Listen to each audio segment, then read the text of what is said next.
আমার একমাত্র পুত্র যার নাম রেখেছিলাম পুণ্ডরীক, তাকে আমি লেখাপড়া শিখিয়েছি, উচ্চ শিক্ষায় শিক্ষিত করেছি। তাকে আমি বিবাহ দিয়েছি, একটা উচ্চ শিক্ষিত মেয়ের সাথে বৌমা করেছি, তাকে বৌমা করে এনেছি। দেখো দেখো সবাই কেমন করে করতালি দিচ্ছে আমার এই প্রাঙ্গণে, আমার এই মন্দির প্রাঙ্গণে, কত ভক্তের আনাগোনা, কিন্তু আমার পুত্র তো এলো না। কে বলছে এটা? এটা যিনি বলছেন ওনার নাম হলেন গোবিন্দ ব্রাহ্মণ। বহুকাল পূর্বের কথা বলছি। বহুকাল পূর্বে রাজ্যটার নাম হলো মহারাষ্ট্র।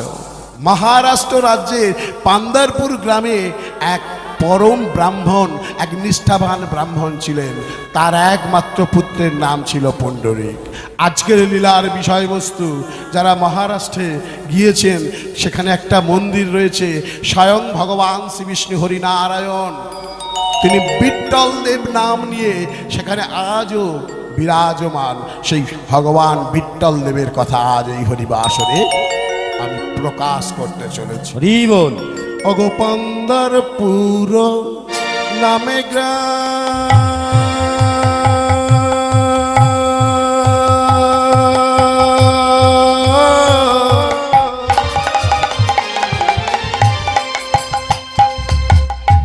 সে যে চন্দ্রভাগার তীরে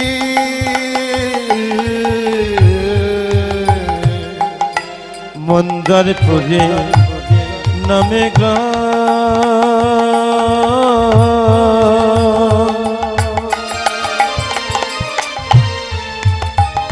সে যে চন্দ্রভাগা নদীর তীরে। পান্দারপুর নামে গ্রাম, চন্দ্রভাগা নদীর তীরে। ওগো পান্দারপুর নামে গ্রাম,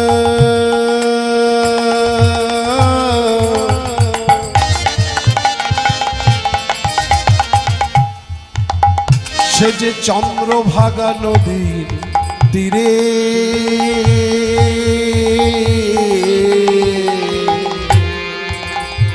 গোবিন্দ ব্রাহ্মণ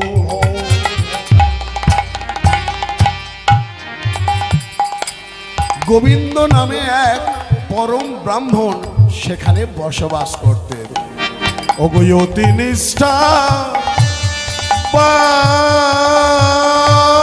তিনি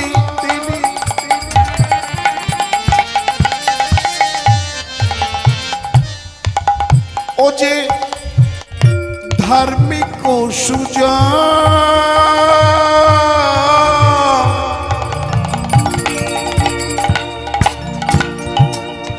ভাগ্যবতী নামে পত্নী,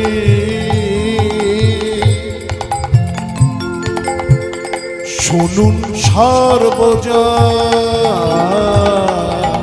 অজয় অতি নিষ্ঠা তিনি।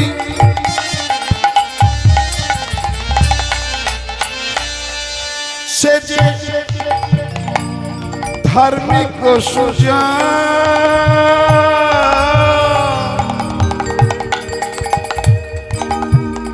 ভাগ্যবতী নামে পত্নী, শুনুন সর্বজন। তাহলে কি বললাম? মহারাষ্ট্র রাজ্যের পান্দারপুর গ্রামে চন্দ্রভাগা নদীর তীরে এক গোবিন্দ নামে এক পরম ব্রাহ্মণ, নিষ্ঠাবান ব্রাহ্মণ বসবাস করতেন। তার স্ত্রীর নাম হলো ভাগ্যবতী। সেথায় পুণ্ডরীকের জন্ম হলো, সেথায় কুণ্ডরী রে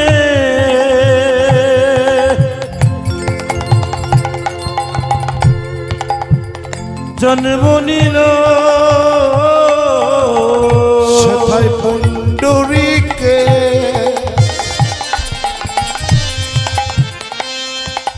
জন্ম হলো, সেথায় কুণ্ডরী রে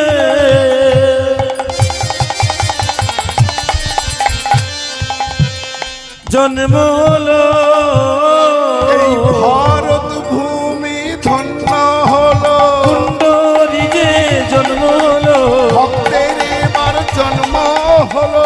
কুণ্ডরী রে জন্ম হলো, সবাই হরি হরি হরি বলো। কুণ্ডরী রে জন্ম হলো, একবার হে দণ্ড বাহু তুলে হরি হরি হেমে দণ্ড বাহু তুলে হরি হরি হরি বল, সেটাই কুণ্ডরী রে জন্ম নিল। মহারাষ্ট্র রাজ্যের পান্দারপুরে এক ভক্তের জন্ম হয়েছিল, নাম তার পুণ্ডরী। ধীরে ধীরে পুণ্ডরিক ব্রাহ্মণের গৃহে বেড়ে উঠতে লাগলো। ব্রাহ্মণ সারাদিন যজমানি করে আর সন্ধ্যাকালে এসে সেই পুত্রকে কিন্তু নিষ্ঠা ভরে ভগবানের নাম গান শোনায় এবং তাকে ধীরে ধীরে উচ্চ শিক্ষায় শিক্ষিত করে তোলে। উচ্চ শিক্ষায় শিক্ষিত করার পর সেই পুণ্ডরিক রাজ দরবারে একটা চাকরি পায়। চাকরি পাওয়ার পরে ছেলেকে তো বিয়ে দিতেই হবে। একটা উচ্চ শিক্ষিত সম্ভ্রান্ত পরিবারের কন্যাকে দেখে তাকে বিবাহ দেয়া হলো। পুত্রবধূর নাম হলো সুদেষ্ণা। খুব সুন্দরভাবে এক ছেলে এক মেয়েকে নিয়ে ব্রাহ্মণের সংসার। ব্রাহ্মণের গৃহে আছে এক মন্দিরের সামনে একটা স্থান, যে স্থানে ভগবানের নাম গান করা হয়। সকাল সন্ধে ভগবানের নাম গান করা হয়। কিন্তু শিক্ষিত মেয়ে যখনই ঘরে এলো, ধীরে ধীরে এক বালিশে দুটো মাথা পড়লো, ছেলেটার মাথা গেল বিগড়ে। হরি বল। প্রথম প্রথম বাবা মার কথা শুনে চলতো, কিন্তু ধীরে ধীরে এমন হলো বাবা মার আর কথা শুনে চলে না। গুরুজনরা যা বলে তা শোনে না। শুনবে কি করে? ওই যে রাতের বেলা ফুসফুস গুজগুজ হচ্ছে একই বিছানায়, বউ যা বলবে শুনবে, বাবা মার কথা শুনবে না। সবাই এখানে নাম সংকীর্তন করছে ব্রাহ্মণের বাড়িতে সন্ধ্যাবেলাতে, কিন্তু দেখা গেল ছেলে বৌমা সেখানে আসে না। ব্রাহ্মণ বলে, আমার একমাত্র পুত্র, তাকে কি কষ্ট করে আমি পূজা পাঠ করে পয়সা করি এনে আমি মানুষ করেছি, কিন্তু দেখো সে বৌমার সঙ্গে বসে বসে গল্প করছে, কিন্তু হরিবাসরে এসে হরি কথা শ্রবণ করে না। এইটা ব্রাহ্মণের খুব দুঃখ লাগে। ব্রাহ্মণী চোখের জল ফেলে। এইরকমই একটা দিন সন্ধ্যাকালে, অমায়েরা ভক্তমণ্ডলী বাবার ও ভক্তিমতী মায়েরা, কাল কটা? কাল শুধু সন্ধ্যাকাল নয়, কাল হচ্ছে তিনটি কাল। সূর্যোদয়ের পূর্বে 1 ঘন্টা 36 মিনিট পূর্বে একটা কাল, যাকে বলা হয় ব্রহ্ম মুহূর্ত। যে মুহূর্তে সাধু যোগী মুনি ঋষি সবাই তারা জগতের কল্যাণের জন্য গঙ্গায় স্নান করে ভগবানের নাম গান করতে থাকে, ভজন সাধন করতে থাকে। আরেকটা কাল যেটা হলো মধ্যাহ্নকাল, সূর্য থাকবে আপনার মস্তকের উপরে, ছায়া আপনার না এপারে পড়বে না ওপারে পড়বে, মধ্য গগনে সূর্য, মধ্যাহ্নকাল। আজও গ্রাম বাংলার মায়েরা বাবারা স্নান করার পর তুলসী বৃক্ষে জল দান করে। এই হচ্ছে দুটো। আরেকটা কাল, সেটা হলো সন্ধ্যাকাল। কি? সূর্য যাচ্ছে অস্ত, চন্দ্রের উদয়। ঠিক সেই সময় আমার গ্রাম বাংলার মায়েরা আজও গলায় কাপড় দিয়ে আজও সন্ধ্যাকালে তুলসী মঞ্চে আজও সন্ধ্যাবাতি জ্বালায়। তুলসী মঞ্চে সন্ধ্যাবাতি জ্বালায় কেন গো? শুধু শুধু কি?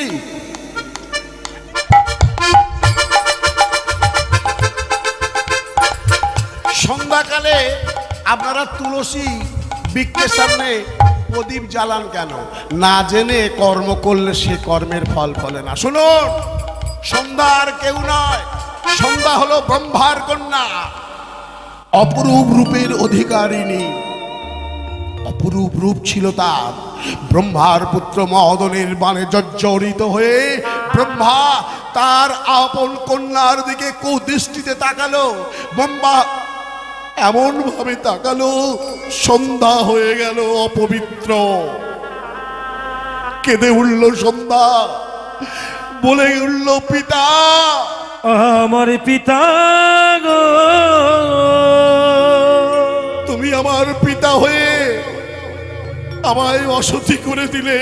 আমার এত সুন্দর রূপ ছিল, আজ কালো কুৎসিত হয়ে গেছে। পিতা, আমি তোমায় অভিশাপ দিলাম কন্যা হয়ে। ওমা, বড় সাপের যেমন বিষ থাকে, ছোট সাপেরও বিষ থাকে। আমি কন্যা হয়ে তোমায় অভিশপ্ত করলাম। তুমি যবনের ন্যায় আচরণ করেছো, তাই কোনো না কোনো সময় তোমার যবন কুলে জন্ম হবে। ও গরু চুরিত হয়েছে দাপর যুগে, তার আগে থেকেই একটা পাওনা ছিল ব্রহ্মা। বেশ, ব্রহ্মাও বলে উঠল, শোন মা সন্ধ্যা, আমি বুঝতে পারিনি আপন পুত্র মদনের দেওয়া। আমি নিজে তাকে 5টা বাণ দিয়েছিলাম। মদনের কাম মানে জর্জরিত হয়ে আমি তোর দিকে কুদৃষ্টির নয়ন থেকে তাকিয়েছি। আমি ব্রহ্মা। ব্রহ্মার চতুর্মুখ নয়, 4টে মাথা নয়, ছিল 5টা মাথা। আমি ব্রহ্মা। আমার একটা মস্তক খসে পড়বে, সেই মস্তকের খুলি দিয়ে তৈরি হবে প্রদীপ। আমার জিহ্বা, যে জিহ্বার দ্বারা আমি তোমাকে কুপ্রস্তাব দিয়েছিলাম, এই জিহ্বা দিয়ে তৈরি হবে ওই প্রদীপের সলতে। আমার মস্তকের মজ্জা দিয়ে তৈরি হবে তেল। শোন মা সন্ধ্যা, আমি তোকে আশীর্বাদ করি মা। সনাতনীরা, তোর নামে একটা কাল হবে, যেটাকে বলা হবে সন্ধ্যাকাল। তুলসীর মঞ্চের পাশে তুই গিয়ে দাঁড়িয়ে থাকবি। তুই মায়েরা যখন প্রদীপ নিয়ে যাবে, মায়েদের সামনে আঁচল পেতে ভিক্ষা করে নিবি। তুই তোর রূপ কোনো না কোনো দিন ফিরে পাবি। তাই আজও, বিশেষত আমার গ্রাম বাংলার মায়েরা আজও গলায় কাপড় দিয়ে তুলসী মঞ্চের সামনে প্রদীপ নিবেদন করেন। আপনারা যারা তুলসী মঞ্চের পাশে প্রদীপ নিবেদন করেন, আপনারা ভাববেন না যে আপনি একা আছেন। আপনাদের পাশে দাঁড়িয়ে আছে সন্ধ্যা। আজও কেঁদে কেঁদে বলে, ওগো মায়েরা, তোমাদের সতীত্ব থেকে তোমরা একটু একটু করে সতীত্ব আমায় দাও, আমি যাতে পূর্ব রূপে ফিরে আসতে পারি। এই হলো সন্ধ্যাকালের মাহাত্ম্য। সন্ধ্যাকালে তাই ভগবানের নাম গান করতে হয়। সন্ধ্যাকালে কোনো কুকথা, আন কথা বলতে নেই। সন্ধ্যাকালে কোনো খাদ্য গ্রহণ করতে নেই। সন্ধ্যাকালে ঝগড়া মারপিট দাঙ্গা করতে নেই। কেন জানেন? দেবাদিদেব মহাদেব, যিনি পরম বৈষ্ণব, তিনি ভূত প্রেত অনুচরগণকে সঙ্গে নিয়ে সন্ধ্যাকালে সনাতনীদের ঘরে ঘরে ঘুরে ঘুরে বেড়ায়, পৃথিবী ভ্রমণ করতে আসে। যে বাড়িতে সন্ধ্যাকালে ভগবানের নাম গান হয়, সেই বাড়িতে তিনি নিজে অবস্থান করেন ভগবানের নাম কথা শোনার জন্য। আর যে বাড়িতে ঝগড়া হয়, মারপিট হয়, দাঙ্গা হয়, সন্ধ্যাবেলা খাওয়া হয়, ওই বাড়িতে দেবাদিদেব মহাদেব তার ভূত প্রেত অনুচরগণকে বলে, তোরা ওখানে থাক। আরো বেশি বেশি করে ঝগড়া মারপিট দাঙ্গা, বেশি করে রাক্ষসের খাওয়া খাওয়া। যে বাড়িতে হরিনাম হবে, আমি সেখানে গিয়ে বসবাস করব। শুনুন তাহলে, আমরা আজ জেলায় জেলায় যাচ্ছি, গ্রাম বাংলার কোনায় কোনায় কীর্তন করতে যাচ্ছি। অনেকে এসে বাসায় এসে প্রশ্ন করে, এই যে নরেনবাবু শুনুন, এত পাড়ায় পাড়ায় কীর্তন হচ্ছে, হরিকথা হচ্ছে, তাহলে দেশে এত নারী নির্যাতন বেড়ে যাচ্ছে কেন? একটা মায়ের কাপড় ধরে টানা মানে সারা বাংলার মায়ের কাপড় ধরে টানা। শুধু দাপর যুগে দ্রৌপদীর কাপড় ধরে দুঃশাসন দুর্যোধন টেনেছিল তা নয়, আজও গ্রাম বাংলায় শহরের অলিতে গলিতে কত নারী নির্যাতিত লাঞ্ছিত হচ্ছে। কারা করছে? আমাদের মতো হতভাগ্য পুরুষরা। এইসব সন্তানদের জন্ম দিচ্ছে কারা? আমাদের মতো হতভাগা পিতা মাতারা। কেন জানেন? একটু ছোট্ট করে বলি, সময়টা সীমিত। সন্ধ্যাকালে খেতে নেই, আন কথা বলতে নেই, শয়ন করতে নেই, মিলন করতে নেই, শুধু ভগবানের নাম গান করতে হয়। এখানে অনেকেই আছেন, তাদের গোত্র হচ্ছে কায়স্যব গোত্র। অনেকে আছেন তো কায়স্যব গোত্র, কারোর কারো শাণ্ডিল্য গোত্র। কায়স্যব গোত্র মানে কি? আপনারা কশ্যপ ঋষির বংশধর। আজ ঋষির বংশধর হয়ে আমরা খালি ঠ্যাং চিবানো শুরু করে দিই। এই কশ্যপ ঋষির দুটো স্ত্রীর কথা বলি একটু, নাম দিতি আর অদিতি। হ্যাঁ, দিতি আর অদিতি। অদিতির পুত্র অদ্বৈত মানে দেবতাগণ। আর দিতি, তার গর্ভে তখনও সন্তান আসেনি। সন্ধ্যাকালে কশ্যপ ঋষি ধ্যানে মগ্ন, ভগবানের নাম জপ তপ করছেন। দিতি কি করছে? এই যে স্বামীকে ডাকতে গেলে অনেকে কি করে? চুড়ি নাড়া দেয়, কেউ বলে কি গো, কেউ বলে ও গো, এরকম বলে ডাকে। তো এই দিতি কি করছে? পায়ের নুপুরটা নাড়া দিচ্ছে।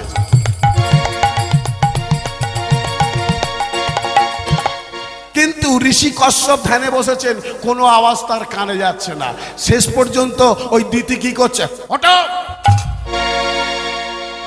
ধ্যান ভেঙে গেল কশ্যপ ঋষি। বলে উঠল, দিদি কি হয়েছে তোমার? সন্ধ্যাকাল, এসো আমরা ভগবানের নাম গান করি, আমার বাম পাশে বসো। স্ত্রীকে বাম দিকে বসিয়ে ধর্মকর্ম করাতে হয়। কেন? স্ত্রী হলে অর্ধাঙ্গিনী, স্ত্রী হলেন বামাঙ্গিনী। বিবাহের সঙ্গে সঙ্গে অগ্নিকে সাক্ষী রেখে যখনই বিবাহ হয়ে গেল, তখন কি হলো? স্ত্রী তোমার অর্ধেক অঙ্গের অঙ্গিনী, তাই তাকে অর্ধাঙ্গিনী বলা হয়। স্ত্রীকে বাম অঙ্গ দিয়ে দেওয়া হয়, তাই তো তাকে বামাঙ্গিনী বলা হয়। এই স্ত্রীকে নিয়ে ধর্মকর্ম করতে হয় বাম পাশে বসিয়ে। এসো দিতি, আমার বাম পাশে বসো, ভগবানের নাম গান করো। বলল, না, তোমার কথা মতো আমি সারা দিন রাত ওই ভগবানের নাম গান করতে পারবো না। তুমি আমাকে বিয়ে করেছিলে কেন? তুমি যদি দিবারাত্র ভগবানের নাম গান করো, আমার কি কোনো আশা নেই, চাওয়া নেই, পাওনা নেই? আমার কি কোনো পুত্র সন্তানের ইচ্ছা হয় না, প্রাপ্তির ইচ্ছা হয় না? বলল, বেশ, আমি তোমাকে বিবাহ করেছি, আমারও কর্তব্য তোমাকে একটা সন্তান প্রদান করা, কিন্তু সঠিক সময়ে তোমাকে আমি সন্তান অবশ্যই প্রদান করব। এখন নয়, এখন সন্ধ্যাকাল, এই সন্ধ্যাকালে ভগবানের নাম গান করতে হয়। বললো, ওসব কোনো কথা জানি না আমি, চলো শয়ন কক্ষে যাব। শুনল না কথা। কশ্যপ ঋষির কথা বারবার করে নিষেধ করা সত্ত্বেও শুনল না দিতি। তাকে টেনে নিয়ে যেতে লাগলো ওই শয়ন কক্ষে। দেখুন, আজ এই হরিবাসরে একটা প্রদীপ জ্বলছে, রয়েছে তুলসী, তুলসী বৃক্ষ। কেন? প্রদীপ মানে অগ্নি, অগ্নিকে সাক্ষী করলো কশ্যপ ঋষি। আমি যে এই হরিবাসরে দাঁড়িয়ে কতগুলো কথা সঠিক বলছি কি না বলছি, কেউ যদি আপনারা বুঝতে পারেন বা পারলেন না, বা কেউ বুঝতে চাইলেন না, সাক্ষী দেবে কে? এই তুলসী বৃক্ষ, এই তুলসী মাতা। আমার মৃত্যুর পর যেখানে আমার বিচার হবে, এই তুলসী মাতা সাক্ষী দেবে আমি সঠিক বললাম না ভুল বলে গেলাম। প্রদীপকে সাক্ষী করলো, হে অগ্নি দেবতা, হে মাতা তুলসী দেবী, আমার কথা শুনলো না দিদি, আমাকে জোর করে শয়ন কক্ষে নিয়ে যাচ্ছে, তাই তুমি আমায় ক্ষমা করে দিও। গেল শয়ন কক্ষে, মিলন হলো, রমণ হলো। আর দুটো অসুরের আত্মা ঘুরছিল উপরে, তারা ওই সুযোগ পেল। তারা তো এই দুটো অসুরের আত্মাকে বৈকুণ্ঠের দ্বার রক্ষক জয় আর বিজয়, বৈষ্ণব চরণে অপরাধে অপরাধী হয়ে গেল। সনকাদি ঋষিগণের অভিশাপে তারা প্রথম জন্ম পাবে অসুরকুলে, এমনভাবেই ঠিক হয়েছিল আগে থেকেই। কিন্তু তারা ভালো গর্ভ পাচ্ছিল না, তাই তারা প্রবেশ করতে পারছিল না। ওই অন্যায়ভাবে এক গর্ভের সৃষ্টি হলো, সঙ্গে সঙ্গে ওই আত্মা দুটো গিয়ে দিতির গর্ভে প্রবেশ করল। জন্ম নিল হিরণাক্ষ আর হিরণ্যকশিপু। এই জন্যই তো সন্ধ্যাকালে ভগবানের নাম গান করতে হয়। অকথা কুকথা বলতে নেই, অকর্ম কুকর্ম করতে নেই, আর খেতেও নেই, কারণ ওটা রাক্ষসের ভক্ষণ হয়ে যায়। কিন্তু মা, আমরা সংসারী মানুষ, অনেক সময় এসব কথা মাথায় রাখি না, তাই কর্ম করে এসেছি, সন্ধে হয়ে গেছে, খেয়ে ফেলছি। মনে রাখতে পারলে ভালো, না রাখতে পারলে গেল। তাই আজ ওই গোবিন্দ ব্রাহ্মণ বলছে, আমার এই সন্ধ্যাকালে আমার এই অঙ্গনে কত ভক্ত এসেছে দেখো, কিন্তু আমি একটা পুত্রকে মানুষ করেছি যার নাম পুণ্ডরীক, সে কিন্তু এলো না। খোকা, এই খোকা, আরে খোকা, আয় আয় আয় আয় আয়, বস বস। সবাই এসছে আমার এখানে, নাম গান করছে, আর তুই ঘরে বসে আছিস কেন? আয়। শোন খোকা, একা আসিস না, বউটাকে নিয়ে আয়, বৌমাকে নিয়ে আয় বাবা, বৌমাকে নিয়ে সবার কাছে বসতে হয়। পুণ্ডরিক দেখলো এত লোকজন রয়েছে, এত ভক্ত রয়েছে, বাবার কথা না শুনলে তো হবে না। বেশ বাবা, আমি তাহলে বৌমাকে নিয়ে আর আসছি। ঘরের মধ্যে ঢুকে গেল পুণ্ডরিক, গিয়ে স্ত্রী সুদেশনাকে বলছে, দেখো সুদেশনা, চলো, এত ভক্তরা এসছে সন্ধ্যাকালে, বাবা নাম সংকীর্তন করছে, তুমিও একটু নাম গান করবে, চলো চলো। সুদেশনা বলল, আমি উচ্চ শিক্ষিত ঘরের মেয়ে, আমি নিজেও উচ্চ শিক্ষিত, তোমার মতো আমিও এক উচ্চ শিক্ষিত স্বামীকে বিয়ে করেছি, কেন ওই দিন রাত খালি কীর্তন করব বলে? আমি যেতে পারবো না। পুণ্ডরিক বলে উঠল, শোনো সুদেশনা, আমার পিতা আমার গুরু, আর সেই পরম গুরুর আদেশ তো আমি অমান্য করতে পারি না। যে গরুটা ভালো, ও মায়েরা আপনারা কি করেন, তাকে শুধু একটা গলায় দড়ি দিয়ে খোঁটা পুঁতে রেখে দেন, ভালো গরু। আর যে গরুটা খালি ঘুতিয়ে নেয়, ওকে কি করেন, নাকের ভিতর দিয়ে দড়ি পাকিয়ে নেন, যাতে এদিক ওদিক না করতে পারে। দেখো সুদেশনা, যেন টানা হেজড়া তোমায় না করতে হয় এত লোকের সামনে, তাই সাবধান, আমার বাবা আদেশ করেছে, তুমি এসো। ধীরে ধীরে বৌমা ঘর থেকে বার হলো, চাপে পড়ে। এই চাপে পড়ে যখন বেরিয়েছে, এসে দেখছে অনেকে ভক্তের সমাগম হয়েছে। এই তো আমার বৌমা এসে গেছে, ছেলে এসে গেছে, এইবারে সবাই মিলে একটু নাম সংকীর্তন করা হোক। সবাই মিলে কিন্তু করে করতালি দিয়ে দুই বাহু তুলে আমরা সবাই মিলে নাম করব। হরি হরায় নম কৃষ্ণ যাদবায় নম, হরি হরায় নম কৃষ্ণ যাদবায় নম, হরি হরায় নম কৃষ্ণ যাদবায় নম, হরি হরায় নম কৃষ্ণ যাদবায় নম। ভক্তমণ্ডলী ও ভক্তবতী মায়েরা একটু করে করতালি দিন না দেখি। বাবা যেন মুড়ি ভাজছে। আস্তে আস্তে, না না, মুড়ি ভাজাও কথা বারবার পুরনো হয়ে গেছে, ওটা আর বলা যাবে না। এখন ব্যাপারটা হচ্ছে, মায়েরা খুব সুন্দর করতালি দিচ্ছে, মাঝে মাঝে বাবারা যেই করতালি দিতে যাচ্ছে, তালে তাল মিলছে না। এই তালে যদি না তাল মেলে, তালে কি হবে? মনে করুন, আমি কীর্তনিয়া নারায়ণ দাস নরেন মণ্ডল, আমি কীর্তন করি, এরা আমার স্টাফ, এদের সঙ্গে যদি আমার তালে না তাল মেলে, তাহলে কি হবে? কাট, এরা আমায় ছেড়ে চলে যাবে, আমাকে আবার নতুন স্টাফ খুঁজতে হবে, অনেকটা সময় লেগে যাবে। এই যে আমার মা বিবাহিত, যদি আমার ওই বাবার সঙ্গে না তালে তাল মেলে, মানে স্বামীর সঙ্গে যদি না স্ত্রীর তালে তাল মেলে, তাহলে কি হবে? ওই যে আলিপুর কোর্ট খোলা আছে, ডিভোর্স। ছেলের সঙ্গে যদি না বাবার তালে তাল মেলে, বাবার সঙ্গে যদি ছেলের না তালে তাল মেলে, বাবা বলে দেবে আমার অ্যাকাউন্টে যা আছে তুমি পাবে না। একটা বাড়িতে তিনটে ছেলে, বাবা মা, দেখে দেখে খবর নাও, কারোর সঙ্গে কারোর তাল মেলে না।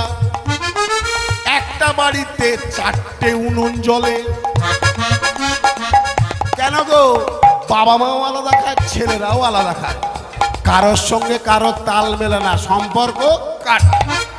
ভাই ভাইয়ে যদি না তাহলে তাল মেলে, তাহলে কি হবে? এক ভাই যখন ঘর করবে, 1 হাত জায়গা যদি বেশি না, মাথায় লাঠির বাড়ি মারে। কেন? তালে তাল মেলে না বলে। আজ আপনারা ভক্ত, সবাই পরম ভক্ত আপনারা। আমার মহাপ্রভুর কৃপা, আমার নিত্যানন্দ প্রভুর কৃপা, আমার ভগবান শ্রীকৃষ্ণের কৃপা আপনাদের উপরে আছে বলেই আপনারা ঘুমের মায়া ত্যাগ করে, বিছানার মায়া ত্যাগ করে, এসির মায়া ত্যাগ করে, পাখার হাওয়ার মায়া ত্যাগ করে এসে এই হরিবাসরের ছেঁড়া চটে বসেছে।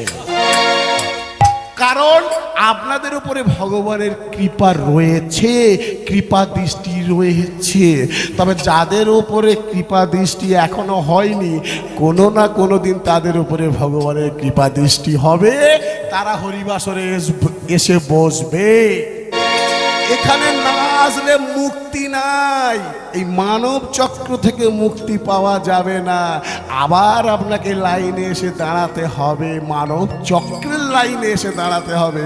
তাই সবাই মিলে একসঙ্গে করে করো তালি দিয়ে হরি হরায় নম কৃষ্ণ যাদবায় নম, হরি হরায় নম কৃষ্ণ যাদবায় নম, হরি হরায় নম কৃষ্ণ যাদবায় নম, হরি হরায় নম কৃষ্ণ যাদবায় নম, আবার যাদবায় মাধবায় কেশবায় নম, যাদবায় মাধবায় কেশবায় নম, আবার যাদবায় মাধবায় কেশবায় নম, যাদবায় মাধবায় কেশবায় নম, গোপাল গোবিন্দ রাম শ্রী মধুসূদন, গোপাল গোবিন্দ নাম শ্রী মধুসূদন, গোপাল গোবিন্দ রাম শ্রী মধুসূদন, গোপাল গোবিন্দ নাম শ্রী মধুসূদন, আবার গিরিধারী গোপীনাথ মদন মোহন, গিরিধারী গোপীনাথ মদন মোহন, আবার গিরিধারী গোপীনাথ মদন মোহন, গিরিধারী গোপীনাথ মদন মোহন, শ্রীকৃষ্ণ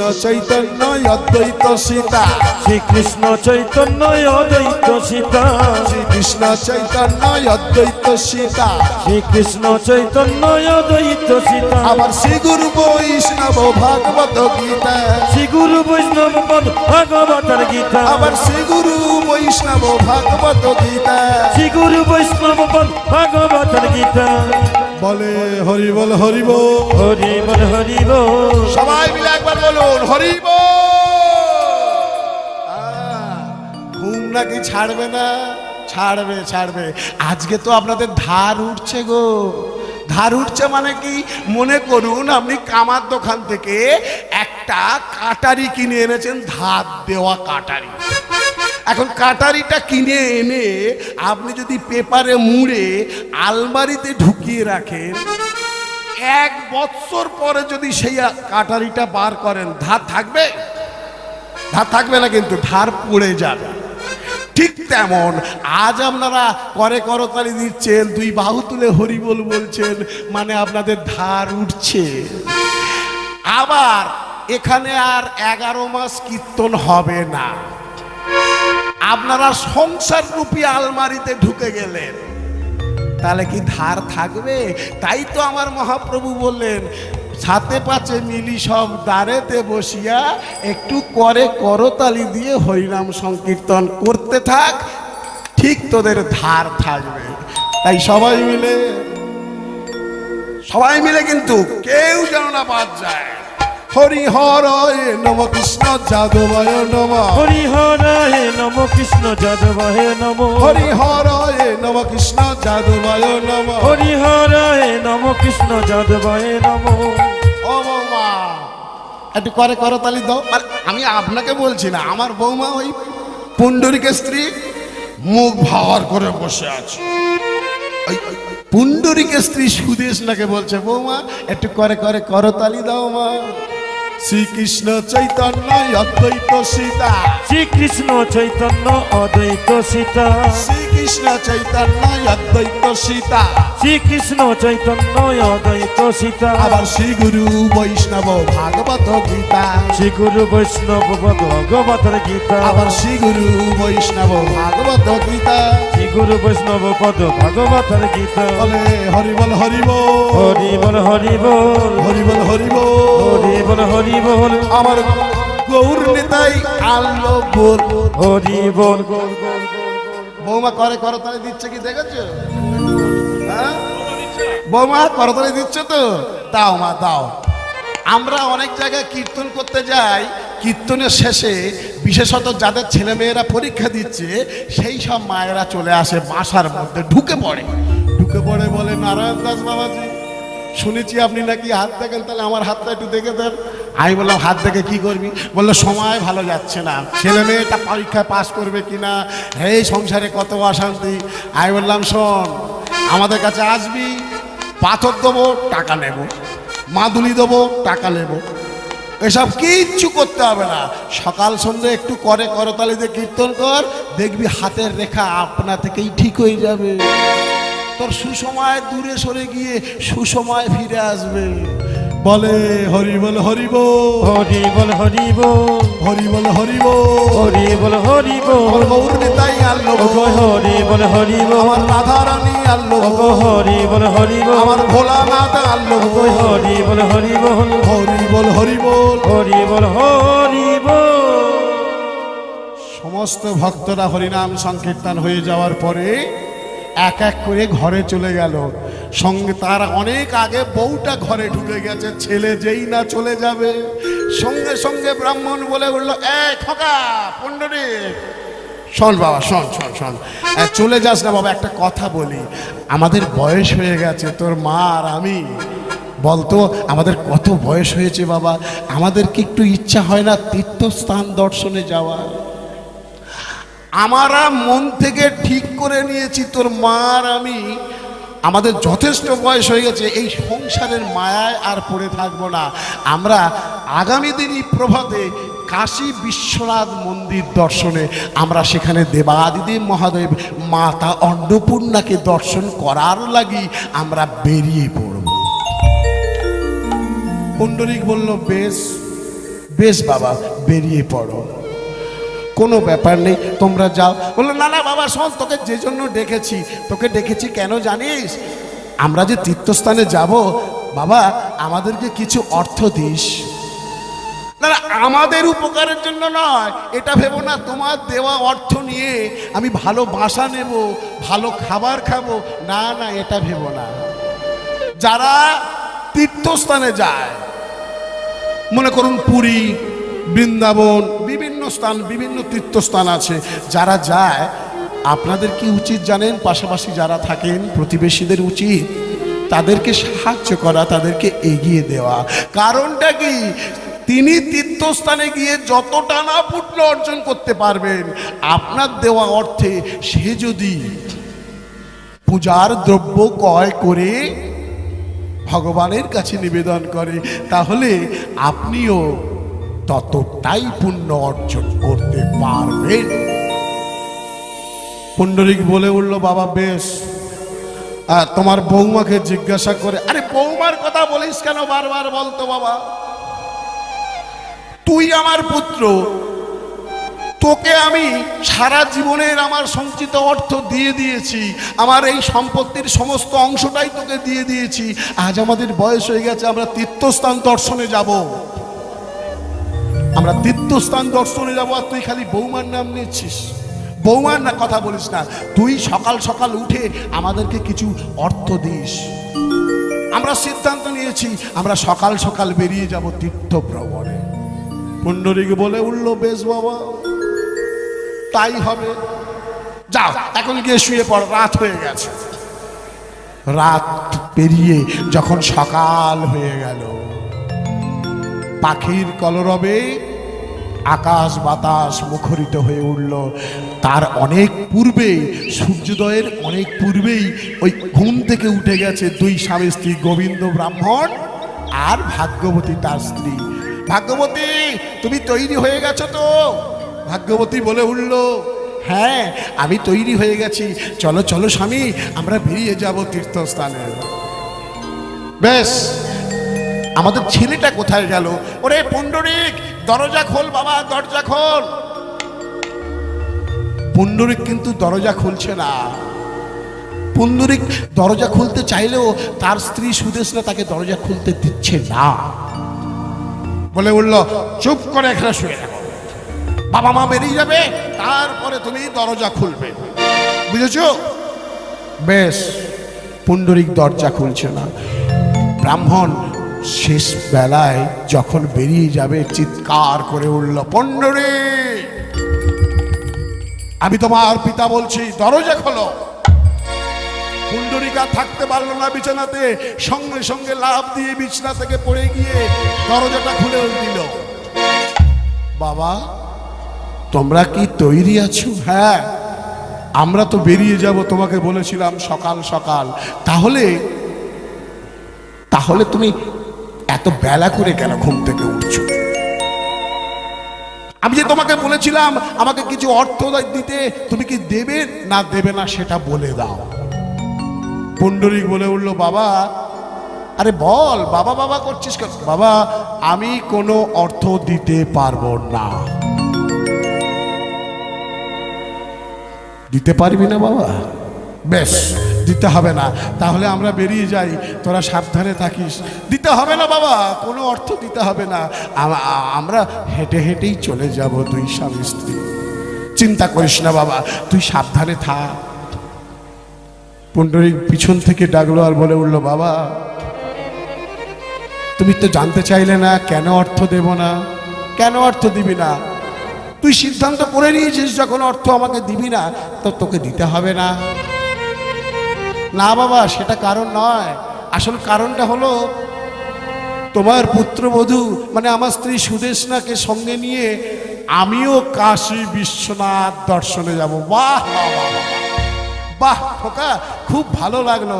ওই যে বৌমা সবার সাথে বসে হরিনাম করেছিল, বৌমার সুবুদ্ধির উদয় হয়েছে।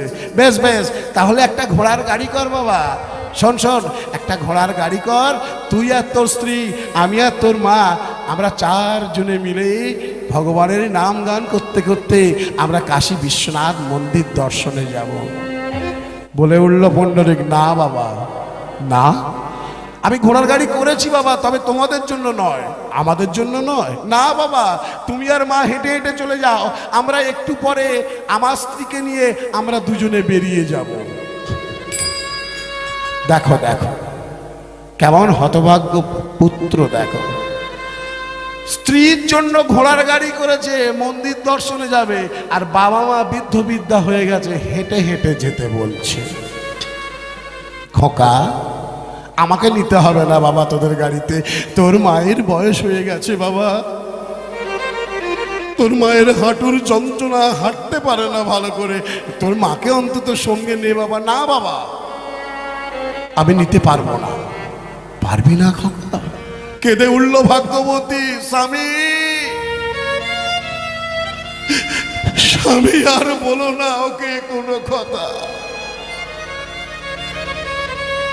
গোবিন্দ ব্রাহ্মণ বলে উঠল, ভাগ্যবতী এই আমাদের সেই পুত্র,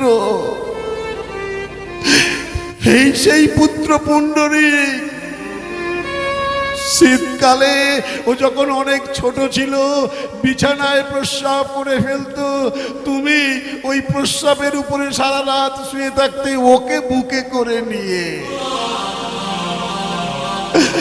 আজ সেই পুত্র বড় হয়েছে, অর্থ উপার্জন করছে, আর নিজের স্ত্রীর জন্য গাড়ি করেছে যাবে, আমাদেরকে বলছে হেঁটে হেঁটে যাওয়ার জন্য। ভগবান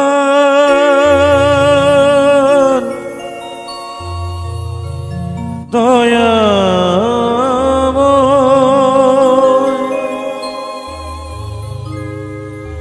এই কি তোমার লীলা, এই কি তোমার খেলা। শোনো ভাগ্যবতী,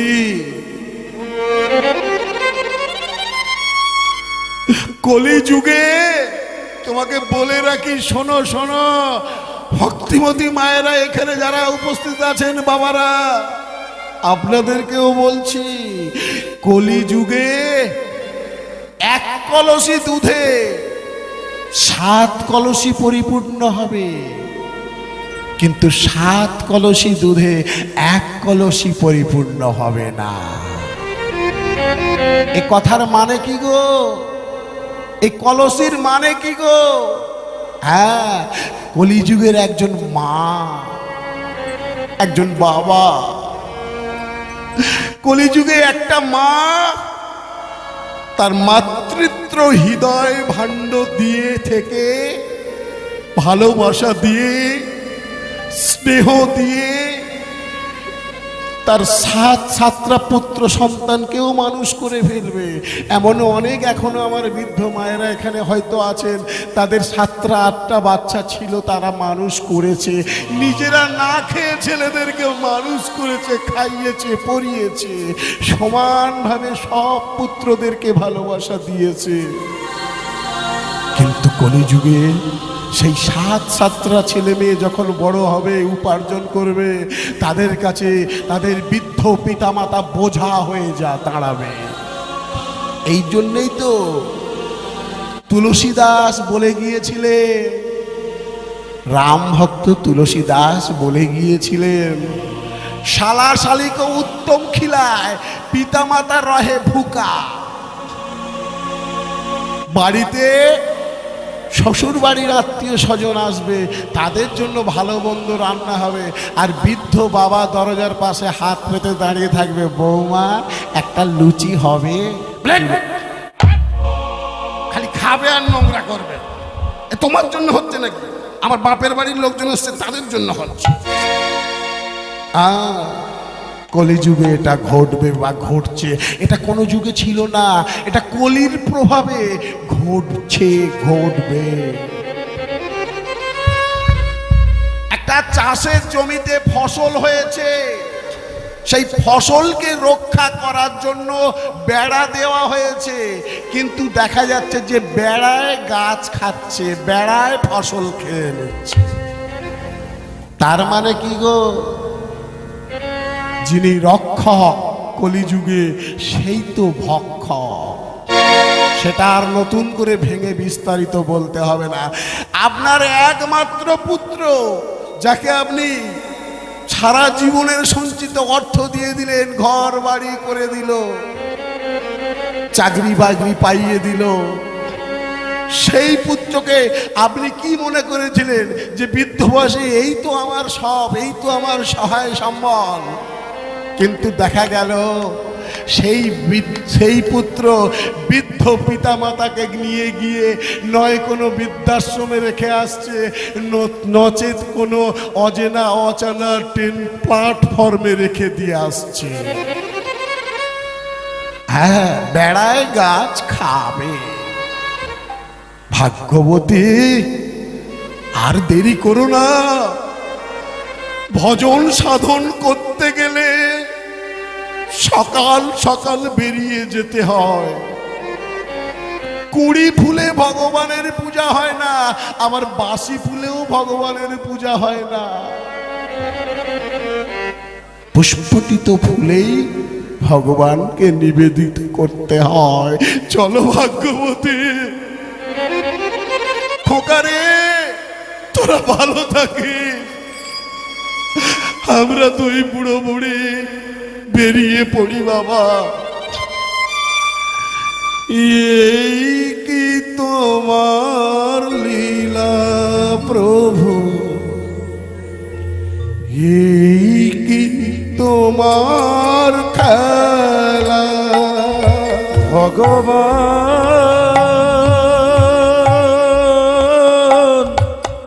হরিবল হরিবল।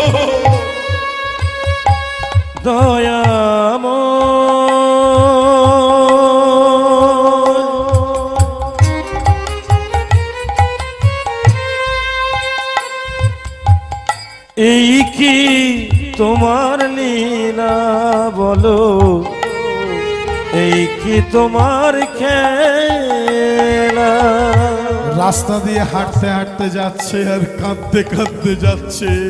ওই বৃদ্ধ বৃদ্ধা কাঁদতে কাঁদতে যাচ্ছে আর ভগবানকে জানিয়ে যাচ্ছে, ভগবান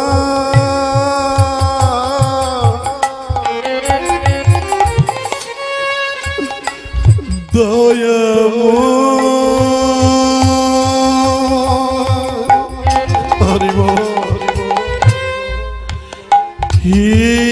কি তোমার লীলা প্রভু, এই কি তোমার খেলা।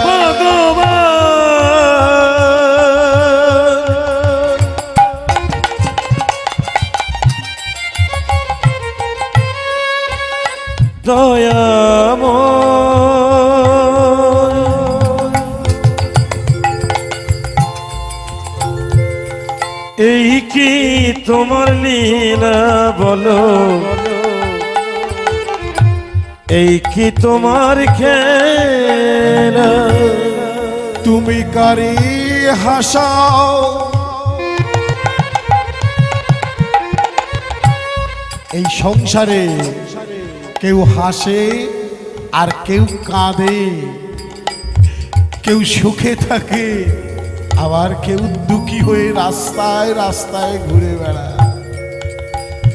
তাই তো বৈষ্ণবগণ কি বলে জানে, তুমি কারে হাসাও, কারে কাঁদাও। হরি বল। প্রভু এই কি তোমার লীলা প্রভু, এই কি তোমার খেলা। কারে হাসাও,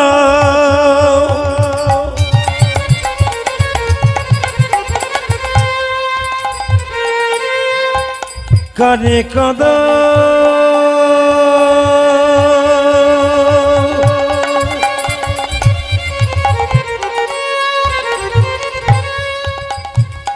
এই কি তোমার লীলা বলো, এই কি তোমার খেলা। ভগবান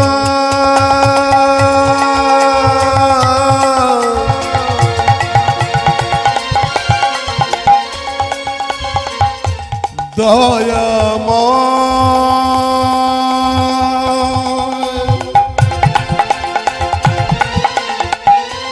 কৃপাময়,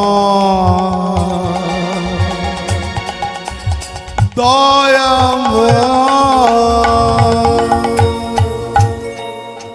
কাঁদতে কাঁদতে রাস্তা দিয়ে বৃদ্ধ বৃদ্ধা ব্রাহ্মণ ব্রাহ্মণী হাঁটতে হাঁটতে চলে যাচ্ছে কাশী বিশ্বনাথ মন্দির দর্শনের জন্য। আর এদিকে ঘোড়ার গাড়ি বলে রেখেছিল ছেলে, ঘোড়ার গাড়িটা এসে গেছে বাড়ির সামনে, এসে বলছে বাবু আমি এসে গেছি। তখন পুণ্ডরিক ডাকছে তার স্ত্রী সুদেশনাকে, এই যে সুদেশনা হলো, খালি সাজছে, এখনো সাজা শেষ হলো না। কোন জায়গায় যদি বিয়ে বাড়িতে যায় আমার মায়েরা, তাহলে দেখবেন যদি 6টায় বার হওয়ার কথা থাকে, ও মোটামুটি এটা কি গো, হ্যাঁ করো নাকি, এই যে মেকআপ করেই যাচ্ছে, এই যে এত মেকআপ করছে এ করছে, এসব দেখে বৈকুণ্ঠে নারায়ণ হাসে। হেসে লক্ষ্মীকে কি বলে জানো, বলে এই দেখো দেখো লক্ষ্মী, আমার ভাড়াটে ঘরে বসবাস করে, আমি রং করে পাঠিয়েছি ঘরে, কিন্তু আমার রং করা এদের পছন্দ নয়, ওরা আবার সেই দেয়ালে ফের রং করছে। মানে কি, এই যে দেহটা কে বানাইলো এমন ঘর, যিনি পাঠিয়েছেন তিনি কিন্তু রং করে পাঠিয়েছেন, এক একজনকে এক এক রকমের রং করে দিয়েছেন। এ জগতের ভাড়া ঘরে মালিকের সঙ্গে ভাড়াটের একটা চুক্তি থাকে, এতদিন পরে ঘর ছেড়ে দিতে হবে। আর তার ঘরে তুমি রং করছো, আরে দেয়ালে যদি নোনা যেদিন ধরে যাবে যতই রং করো না কেন ও বেকার হয়ে যাবে। তা আমার সঙ্গেও একটা চুক্তি আছে লক্ষ্মীদের, যতই রং করো না কেন যেদিন সময় হবে আমার চুক্তির শেষ হয়ে যাবে ধরে তুলে নাও। সুদেশ না শুধু রং করেই যাচ্ছে, আর এদিকে তার স্বামী শুধু ডাকছে, কই গো হলো? একটু বাকি আছে। আরে তাড়াতাড়ি নাও, বেলা করছি, হয়ে গেল। করছি, দাও, যাও। এসো, এসো, এসো, এসো, এসো। ওই যে স্ত্রীকে ডাকলো, স্ত্রী কি করলো, সঙ্গে সঙ্গে একটা জুতো পায়ে গলিয়ে নিয়ে বাইরে বেরিয়ে এলো। আর যেই ঘোড়ার গাড়ি উঠতে গেল, ওই ঘোড়ার গাড়িতে লেগে গিয়ে জুতোটা গেল ছিঁড়ে। ওইসব আজকাল কি জুতো পরে না, একটু উঁচু মতো হয়, কি জুতো গো? যারা পরে তারা ভালো বলতে পারবে। তুই পড়িস না? এই জুতোটা গেছে ছিঁড়ে। সুদেশটা বলছে বারবার খালি তুমি টানা হেঁচড়া করো, এই তাড়াহুড়ো করতে গিয়ে জুতোটা ছিঁড়ে গেল তো আমি যাব না। বলছে শোনো, রাগ করো না, আমরা তো রাস্তা দিয়ে যাব, রাস্তার ধারে অনেক মুচি বসে থাকে, জুতো সেলাইটা আমি তোমাকে সেই মুচির কাছ থেকে করে দেব। তাই চলো সুদেশ না, আর দেরি করো না। কিন্তু ওই মুখটা কিন্তু ভার হয়ে আছে, জুতোটা ছিঁড়ে গেল, লোকে কি বলবে। বলছে চিন্তা করো না, আমি তোমার জুতোটা সারাবার ব্যবস্থা করে দেব। ঘোড়ার গাড়ি চলা শুরু করে দিয়েছে। এক ঘোড়ার গাড়ি যেই চলছে, অনেকটা দূর যাওয়ার পরে ওই যে মোড়টা ঘুরেছে, মোড়টা ঘুরতেই দেখছে একটা মুচি বসে বসে জুতো সেলাই করছে আর ভগবানের নাম গান করছে। মুচিটা কে গো? পরে পরিচয় দেব। আজ আসুন দেখি এই মুচির কাছে কি ঘটনা ঘটে। ওই মুচিটা জুতো সেলাই করছে আর ভগবানের নাম গান করছে। আজ আমরাও দেখব কি করছে মুচিটা, সবাই মিলে দেখতে যাব কিন্তু। হ্যাঁ, মুচি গান করছে ভগবানের, আর জুতোতে ছুঁচ ঢুকিয়ে দিয়ে সুতো বার করে সেলাই করছে। রাধা কৃষ্ণ গোবিন্দ গোপাল বল, রাধা রমন হরে কৃষ্ণ কৃষ্ণ বল। রাধা কৃষ্ণ গোবিন্দ গোপাল বল, রাধা রমন হরে কৃষ্ণ কৃষ্ণ বল। রাধা কৃষ্ণ, রাধা কৃষ্ণ, রাধা কৃষ্ণ গোবিন্দ গোপাল বল, রাধা রমন হরে কৃষ্ণ কৃষ্ণ বল। রাধা কৃষ্ণ গোবিন্দ গোপাল বল, রাধা রমন হরে কৃষ্ণ কৃষ্ণ বল। তোরা রাধে রাধে বল, তোরা কৃষ্ণ কৃষ্ণ বল, তোরা রাধে রাধে বল, তোরা কৃষ্ণ কৃষ্ণ বল। তোরা রাধে রাধে বল, তোরা কৃষ্ণ কৃষ্ণ বল, তোরা রাধে রাধে বল, তোরা কৃষ্ণ কৃষ্ণ বল। রাধে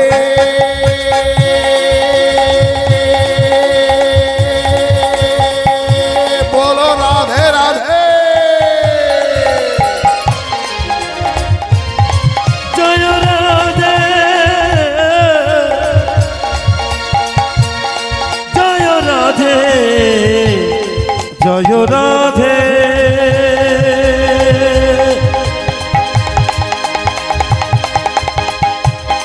জয় রাধে,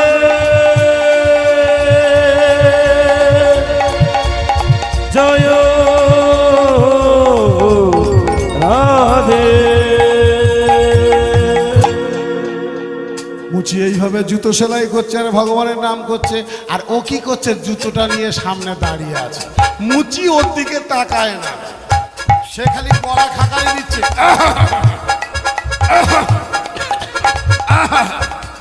সাহস পাচ্ছে না ডাকতে, ডাকতে সাহস পাচ্ছে না। মুচিও ওর দিকে তাকায় না। মুচি বলে দেখি বেটা কখন আমাকে ডাকে। রাধা কৃষ্ণ, রাধা কৃষ্ণ, কৃষ্ণ গোবিন্দ উলুধ্বনি। বল, রাধা রমন হরে কৃষ্ণ কৃষ্ণ বল, রাধা কৃষ্ণ গোবিন্দ গোপাল বল, রাধা রমন হরে কৃষ্ণ কৃষ্ণ বল, তোরা রাধে রাধে বল, তোরা কৃষ্ণ কৃষ্ণ বল, তোরা রাধে রাধে বল, তোরা কৃষ্ণ কৃষ্ণ বল। তোরা রাধে রাধে বল, তোরা কৃষ্ণ কৃষ্ণ বল, তোরা রাধে রাধে বল, তোরা কৃষ্ণ কৃষ্ণ বল। রাধে বলো রাধা রানী কি, আবার একবার বলো রাধা রানী কি। আর রাধা রানীর নামে জয় দিলে দিলেন। আর রাধা রানীর একজন তো রয়েছে, এটা কে? কানাইয়া, কানাইয়া কৃষ্ণচন্দ্র কি। রাধা কৃষ্ণ গোবিন্দ গোপাল বল, রাধা রমন হরি কৃষ্ণ কৃষ্ণ বল, রাধা কৃষ্ণ গোবিন্দ গোপাল বল, রাধা রমন হরে কৃষ্ণ কৃষ্ণ বল। তোরা রাধে রাধে বল, তোরা কৃষ্ণ কৃষ্ণ বল, তোরা রাধে রাধে বল, তোরা কৃষ্ণ কৃষ্ণ বল। তোরা রাধে রাধে বল, তোরা কৃষ্ণ কৃষ্ণ বল, তোরা রাধে রাধে বল, তোরা কৃষ্ণ কৃষ্ণ বল। এই যে শুধু গান করলে হবে? আরে গান করলে মনের খিদে মেটে, কিন্তু পেটের খিদে মেটে না। এই কথা যখন বলেছে যে হরিনাম করলে মনের খিদে মেটে, পেটের খিদে মেটে না, সঙ্গে সঙ্গে ওই মুচি এবারে গানটা বন্ধ করে ওর দিকে তাকিয়েছে। কে বাবা তুমি? আমি এই জুতোটা সারাবো বলে এসে দাঁড়িয়ে আছি, আর আপনি খালেন কৃষ্ণ কৃষ্ণ বল, রাধে রাধে বল। এত হরিনাম করলে কাজ কি করে করবেন? ও আচ্ছা বাবা, জুতোটা কি? ও স্ত্রীর জুতো? কি জুতো? ওই রকম জুতো? বলছে বাবা, জুতোটার দিকে তাকিয়ে বলছে মুচি, মুচির নাম হলো রহিদাস। বলছে বাবা, তুমি কি তাহলে আজকাল মেয়েদের জুতো পরো? বলছে আমি মেয়েদের জুতো পরবো কেন? এটা আমার স্ত্রীর জুতো। ও স্ত্রী আছে ওই গাড়ির মধ্যে, আর ও জুতোটা নিয়ে এসছে। আচ্ছা, ওই জুতোটা দিয়ে উনি মনে হয় মারা গিয়েছে তোমার। বলে আমার স্ত্রী ওই গাড়িতে বসে আছে, জুতোটা ছিঁড়ে গেছে, সেলাই করতে এনেছে। ও মা জননী তোমাকে জুতো সেলাই করতে পাঠিয়েছে? আহা কি আমার মা জননী গো, পেন নাম পেন নাম পেন নাম। ওরে বাবা, কোন স্ত্রীর যদি কোনো দেবতা না থাকে, স্ত্রী জাতির যদি দেবতা না থাকে, তার পরম দেবতা হলো পতি পরমেশ্বর। পতি হলো আপন গুরু, আর সেই পতি পরমেশ্বরকে দিয়ে জুতো সেলাই করতে পাঠিয়েছে। আহা গুণধর স্ত্রী তোমার। বল হরি বল হরি বল। তোমার স্ত্রীকে আমার প্রণাম রইল। ঠিক আছে বাবা, তুমি জুতোটা এনেছো, আমি সেলাই করে দিই, না হলে তুমি তো আমার গানে বারবার বাধার সৃষ্টি করবে।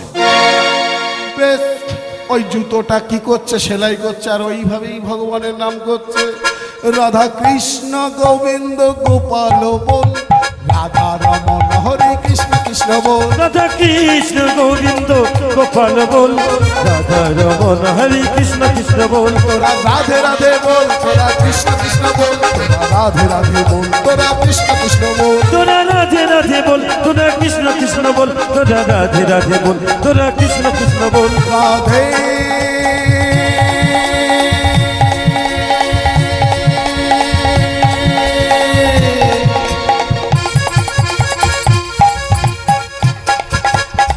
রাধে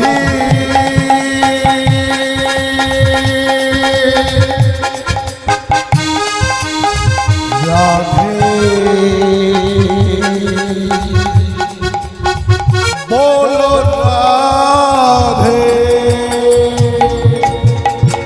জুতো সেলাই হয়ে গেছে, জুতোটা সেলাই করে নিয়ে বললো বাবা, এই নাও তুমি তোমার জুতো। বলছে তাহলে কত টাকা দিতে হবে আপনাকে?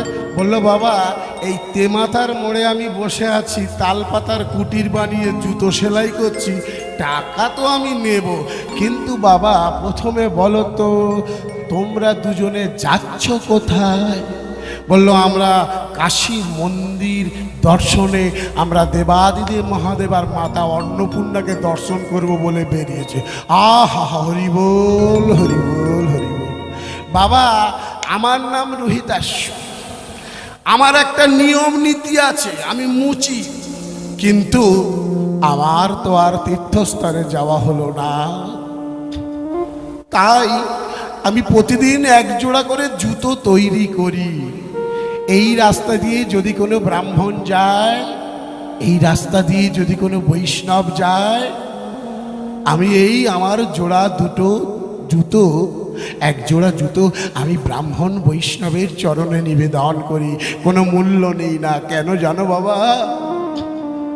আমার তো আর তীর্থে যাওয়া হলো না।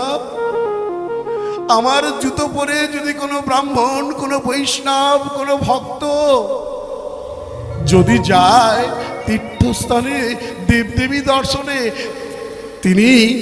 তিনি তীর্থস্থান দর্শন করে যতটা না পুণ্য অর্জন করবেন, আমার তৈরি করা জুতো পরে যদি যায় আমি কিছুটা হলেও পুণ্য অর্জন করতে পারবো।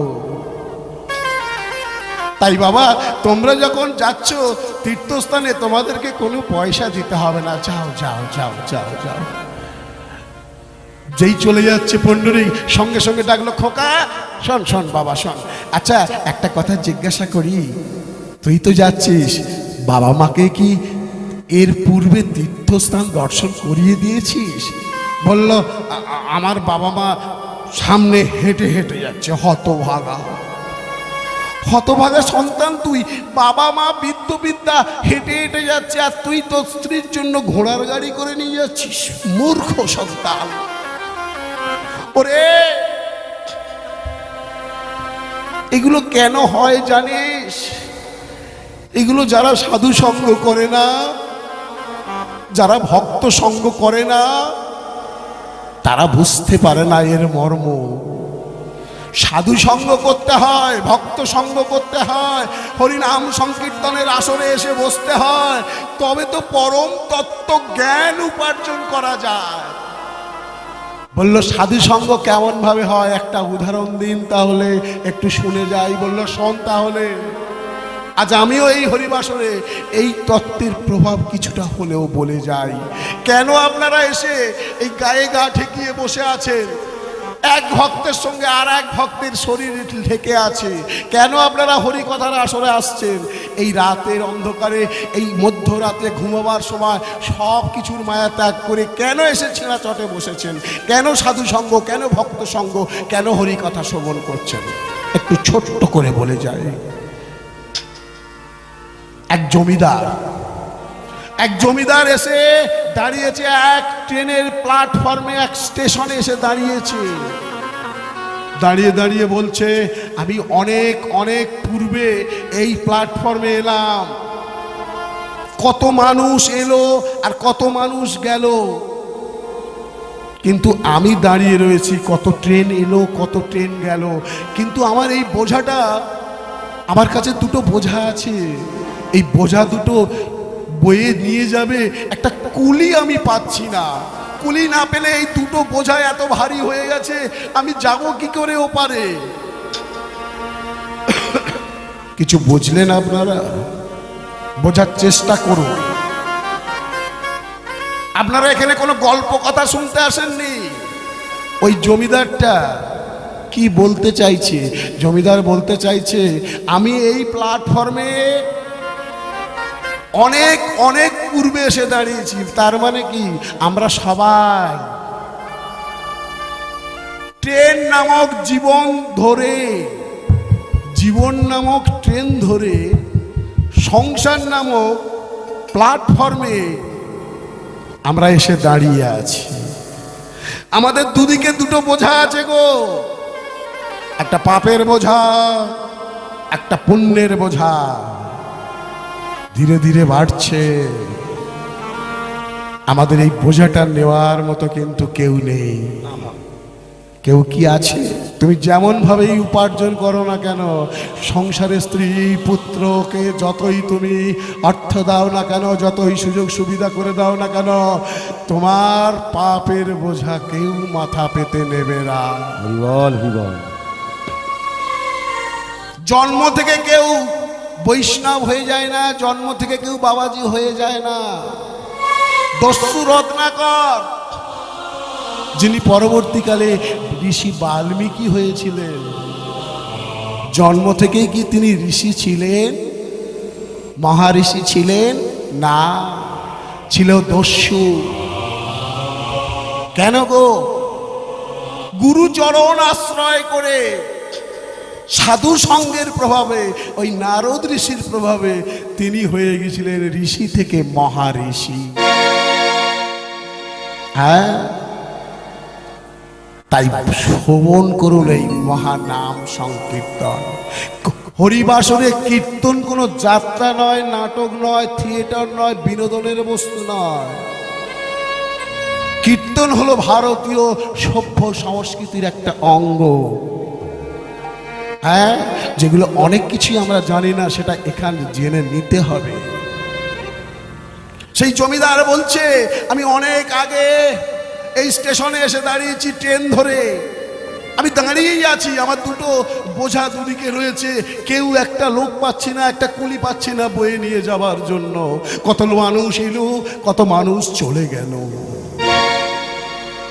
দূর থেকে একটা আওয়াজ ভেসে আসছে, কে যেন বসে বসে ভগবানের নাম গান করছে। কৃষ্ণ কেশব কৃষ্ণ কেশব কৃষ্ণ কেশব রাম রাম রাঘব রাম রাঘব রাম রাঘব লক্ষ্মণ। কেশব কৃষ্ণ কেশব কৃষ্ণ কেশব রাম রাম রাঘব রাম রাঘব রাম রাঘব রাম। ওই তো একটা আওয়াজ ভেসে আসছে না? হ্যাঁ, আমার মনে হয় কেউ আছে। হ্যাঁ হ্যাঁ, দূর থেকে একটা আওয়াজ ভেসে আসছে। কে রে? কে ওখানে বসে বসে গুনগুন করে গান করছিস? কৃষ্ণ কেশব কৃষ্ণ কেশব কৃষ্ণ কেশব রাম রাম রাঘব রাম রাঘব রাম রাঘব লক্ষ্মণ। কৃষ্ণ কেশব কৃষ্ণ কেশব কৃষ্ণ কেশব রাম রাম রাঘব রাম রাঘব রাম রাঘব লক্ষ্মণ। এই খোকা, বসে বসে ভগবানের নাম গান করছিস? আরে তোকে তো দেখে মনে হচ্ছে তুই ক্ষুধার্ত, তৃষ্ণার্ত। তোকে তো দেখে মনে হচ্ছে তোর খাওয়া হয় না। আরে চ চ, আমার এই বোঝা দুটো নিয়ে তুই মাথায় করে চ, আমি তোকে খেতেও দেব আর কিছু পয়সাও দেব। কিন্তু ছেলেটা তার দিকে তাকায় না, শুধু মনে মনে গান করছে, গুনগুন করে গান করছে। কৃষ্ণ কেশব কৃষ্ণ কেশব কৃষ্ণ কেশব রাম রাম রাঘব রাম রাঘব রাম রাঘব লক্ষ্মণ। কৃষ্ণ কেশব কৃষ্ণ কেশব কৃষ্ণ কেশব রাম রাম রাঘব রাম রাঘব রাম রাঘব লক্ষ্মণ। কৃষ্ণ কেশব রাম রাম রাঘব লক্ষ্মণ। কৃষ্ণ কেশব রাম রাম রাঘব লক্ষ্মণ। কৃষ্ণ কেশব রাম রাম রাঘব লক্ষ্মণ। কৃষ্ণ কেশব রাম রাম রাঘব লক্ষ্মণ। কৃষ্ণ কেশব কৃষ্ণ কেশব কৃষ্ণ কেশব রাম রাম রাঘব রাম রাঘব রাম রাঘব লক্ষ্মণ। কৃষ্ণ কেশব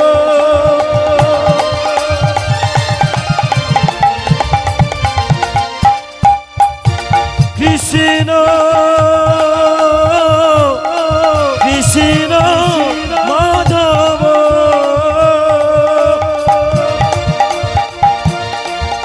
কৃষ্ণ কেশব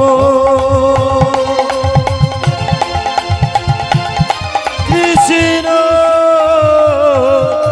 মাধব। কান বন্ধ কর, আমার বোঝা দুটো নিয়ে যাওয়ার জন্য বলছি কখন থেকে কৃষ্ণ কেশব করে যাচ্ছে, খালি কীর্তন করে যাচ্ছে। দেখে মনে হয় যেন খাওয়া হয় না, নেড়া মাথা ছেঁড়া কাতা, আর খালি দেখো কীর্তন করছে। চল, আমার বোঝা দুটো নে, আমি তোকে খেতেও দেব আর তোকে কিছু পয়সাও দেব। এতক্ষণ পরে ছেলেটা মুখ তুলে তাকালো। ছেলেটাকে আমি সেটাও বলবো, শুনতে থাকুন। ছেলেটা মুখ তুলে তাকালো আর বলে উঠল, জমিদার বাবু,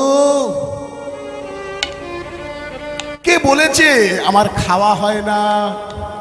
কে বলেছে আমি তৃষ্ণার্ত, আমি ক্ষুধার্ত? কে বলেছে আপনাকে? আপনার সাহায্যের প্রয়োজন, আপনি আমাকে বলুন, আপনার ওই বোঝা দুটো আমি মাথায় করে নিয়ে যাচ্ছি। ও তুই মাথায় করে নিয়ে যাবি? ব্যাস ব্যাস, চল চল চল, মাথায় করে নিয়ে চল, তাড়াতাড়ি চল। বোঝাটা নিয়ে চলেছে সেই ছেলেটা। এই বোঝা দুটো আমাদের সংসারের বোঝা। সংসারে আমরা কত কর্ম করে বেড়াই, এই সংসারটাকে বহন করার জন্য স্ত্রী পুত্র সবাইকে ঘর বাড়ি মেনটেনেন্স করার জন্য আমরা কত কর্মটাই না করে বেড়াই। কিন্তু পারের ডাক যখন আসে, আমরা যখন ইহপারের মায়া ত্যাগ করে ওই পারে চলে যাই, যখন আমাদের বিচার হয়, তখন কি তোমার পাপের ফল কেউ কি নেবে? নেবে না। দস্যু ছিল রত্নাকর। রত্নাকর যিনি পরে ঋষি বাল্মীকি হয়েছিলেন, দস্যু ছিলেন, মানুষ মারত, খুন পর্যন্ত করত, লুটে পুটে নিত ওই জঙ্গলের মধ্যে দিয়ে যারা যেত। কেন? তার একার জন্য কি? না না, তার একার জন্য নয়, কারণ তার পিতা মাতাকে সেবা দিতে হবে, তার জন্য অর্থের প্রয়োজন। তার স্ত্রী, তাকে যে সোনার জিনিস দিতে হবে, স্ত্রীকে ভরণ পোষণ করতে হবে, তাই তো সে জঙ্গলের মধ্যে দস্যুবৃত্তি বেছে নিয়েছিল। একদিন সেই পথে নারদ ঋষি চলেছিল। নারদ ঋষিকে সামনে দেখতে পেয়ে সঙ্গে সঙ্গে ওই দস্যু রত্নাকর কি করলো? গাছের মধ্যে লতা পাতাতে বেঁধে ফেললো আর বললো, তোমার কাছে যা সর্বস্ব আছে আমায় দিয়ে দাও। নারদ ঋষি বলল, আরে তুমি তো দস্যুগিরি করার জন্য জন্ম নাওনি, তোমাকে তো পাঠানো হয়েছে কর্ম করার জন্য। বেশ, আমি তো ঋষি, আমার কাছে আর কি পাবে? তবু যা আছে তোমায় দেব, কিন্তু তুমি জিজ্ঞাসা করে এসো তোমার বাড়িতে তোমার পিতামাতাকে, তুমি যে অন্যায় কর্ম করছো, এত পাপ করছো, এই পাপ কর্মের ফল তারা নেবে কি না? বললো, কেন নেবে না? আমি তাদেরকে খাওয়াচ্ছি পড়াচ্ছি, তারা কেন নেবে না? বললো, যাও বাড়িতে যাও। বলে, বাটা তুমি তাহলে পালিয়ে যাবে, ধান্দা মারছো। বলে, না, আমাকে তো তুমি বেঁধে রেখেছো, আমি কি করে পালাবো? বাড়ি চলে এলো, পিতা মাতাকে জিজ্ঞাসা করলো, পিতা মাতা, আমি যে অপকর্ম করছি, আমার যে পাপের বোঝা বেড়ে যাচ্ছে, তাহলে তোমরা কি এই পাপের ফল নেবে? বলে, মাথা খারাপ, তুই যখন ছোট ছিলিস তোকে মানুষ করেছি আমরা, আজ আমরা বৃদ্ধ হয়ে গেছি, আমাদেরকে ভরণ পোষণের দায়িত্ব তোর। বললো, তাই নাকি? বললো, হ্যাঁ। বেশ, গেল নিজের স্ত্রীর কাছে, কি গো, তোমাকে যে এত ভালো ভালো সোনার জিনিস লুটে পুটে এনে দিচ্ছি, ভালো মন্দ খাবার খাওয়াচ্ছি, তাহলে আমার পাপের? না না, একটু আগে তুমি তোমার বাবা মাকে জিজ্ঞাসা করেছো, আমি শুনেছি, আমি তোমার পাপের ফল নিচ্ছি না। তাহলে তাহলে কি করবে তোমার পাপটা নিয়ে? তুমি দেখো, তুমি চিন্তা করো। ফিরে এলো রত্নাকর, ফিরে এলো, এসে বলল, ওই হে যোগীবর, ওই হে ঋষিবর, আমার তো পাপের ফল কেউ নেবে না। বললো, হ্যাঁ। বল মরা, সে বলতে পারে না। বলরাম, সে বলতে পারে না। এখানে বসে বসে ওই মরা রাম রাম রাম রাম করতে থাক। সাধু সঙ্গের প্রভাবে সেই দস্যু রত্নাকর হয়ে গিয়েছিলেন বাল্মীকি ঋষি। আজ এই পাপের বোঝাটা নিয়ে চলেছে কে? সেই ছোট্ট ছেলেটা জমিদারের দুটো বোঝা নিয়ে চলেছে, আর গুনগুন করে গান করতে করতে যাচ্ছে, হালাতে জীবন কাটাইও নয়া, ভজ ভজ শ্রীকৃষ্ণ চরণ। হেলাতে জীবন কাটায় না, ভজ ভজ শ্রীকৃষ্ণ চরণ। হেলাতে জীবন, অনেক তুমি জপ করে তপ করে অনেক জন্ম ঘুরে ঘুরে পেয়েছো এই মনুষ্য জনম।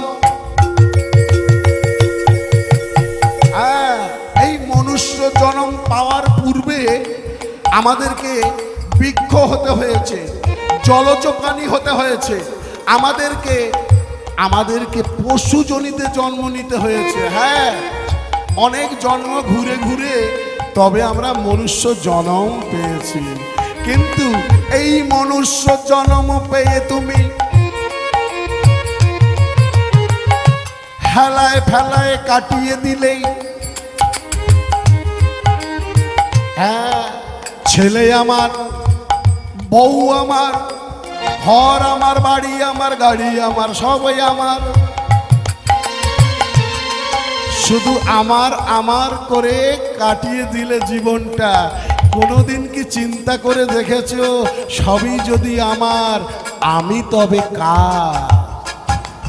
হেলাতে জীবন কাটাইও নয়া, ভজ ভজ শ্রীকৃষ্ণ চরণ। হেলাতে জীবন কাটাইও না, ভজ ভজ শ্রীকৃষ্ণ চরণ। কর্মগুণে মানুষ হয় দেবতা, আবার কর্মগুণে মানুষ হয় শয়তান। এমন কিছু কর্ম করো না যে কর্ম করার ফলে তোমাকে সবাই দুচ্ছাই করবে, তোমাকে সবাই শয়তান রূপে অভিহিত করবে।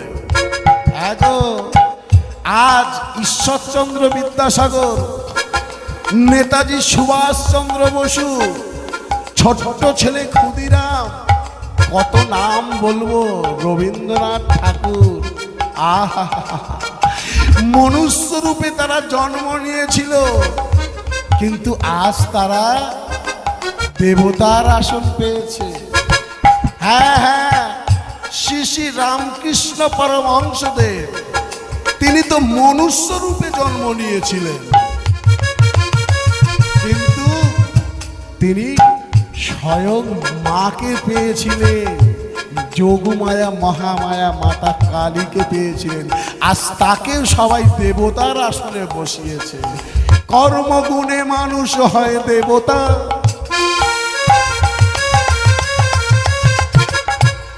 আবার কর্মগুণে মানুষ হয় শয়তান। তাই তো পদাবলী রচনা হয়েছিল, হেলাতে জীবন কাটাইও নয়া, ভজ ভজ শ্রীকৃষ্ণ চরণ। হেলাতে জীবন কাটাইও না, ভজ ভজ শ্রীকৃষ্ণ চরণ। ত্যাজি ভোগ আশা নামে মকরন্ধে, মধুতে মরিলি মো, এ মায়ার সংসারে। ত্যাজি ভোগ আশা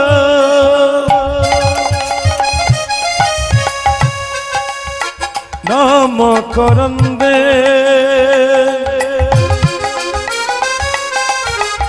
মধুতে মজিলি মো, মায়ার সংসারে।